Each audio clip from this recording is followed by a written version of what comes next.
ఆఫ్ఘనిస్తాన్లోని భారత దౌత్య కార్యాలయాలపై తరచూ దాడులు జరుగుతూ ఉన్న రాజకీయ భౌగోళిక సమస్యలు తలెత్తుతూ ఉన్న ఆఫ్ఘన్కు సహాయం కొనసాగుతూనే ఉంటుందని భారత ప్రధాని నరేంద్ర మోదీ భరోసా ఇచ్చారు.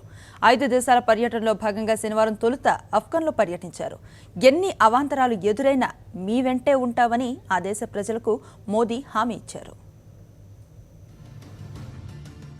5 దేశాల పర్యటనలో భాగంగా భారత ప్రధానమంత్రి నరేంద్ర మోదీ తొలి రోజు ఆఫ్ఘనిస్తాన్లో పర్యటించారు. హెరాత్లో 1700 కోట్ల రూపాయల భారత ఆర్థిక సాయంతో నిర్మించిన భారత్ ఆఫ్ఘన్ ఫ్రెండ్షిప్ డ్యామ్ను ఆ దేశ అధ్యక్షుడు అష్రఫ్ ఘనీతో కలిసి మోదీ ప్రారంభించారు. ఆఫ్ఘన్ ప్రజలు ఉగ్రవాదాన్ని ద్వేషిస్తున్నారని ఈ సందర్భంగా మోదీ అన్నారు.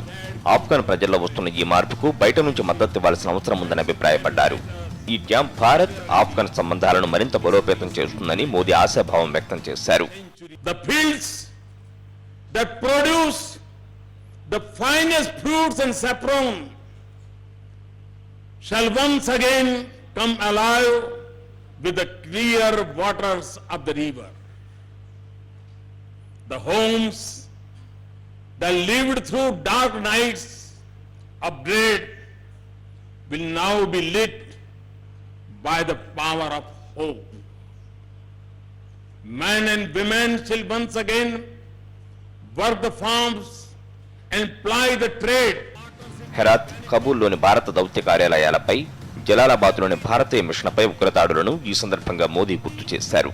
ఆఫ్ఘన్ సైనికుల పోరాటం కారణంగానే దౌత్య కార్యాలయంలోని భారతీయులు ప్రాణాలతో బయటపడ్డారన్నారు. ఈ సందర్భంగా ఆఫ్ఘన్ ప్రభుత్వం ఆ దేశ అత్యున్నత పౌర పురస్కారం అమీర్ అమానుల్లా ఖాన్ అవార్డుతో మోదీని గౌరవించింది. అనంతరం వీరిద్దరూ ద్వైపాక్షిక చర్చల్లో పాల్గొన్నారు.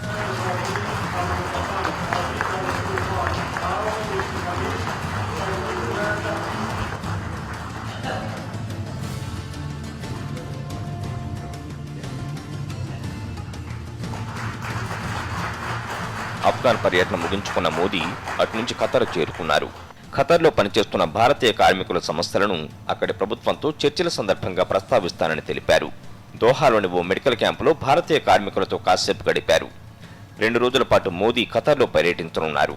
ఖతర్ షేక్ తమీమ్ బిన్ మహ్మద్ అల్ ధనీతో సమావేశం కానున్నారు. ఇరు దేశాల ద్వైపాక్షిక సంబంధాలపై నేతలు చర్చించి పలు కీలక ఒప్పందాలు కుదుర్చుకోనున్నారు.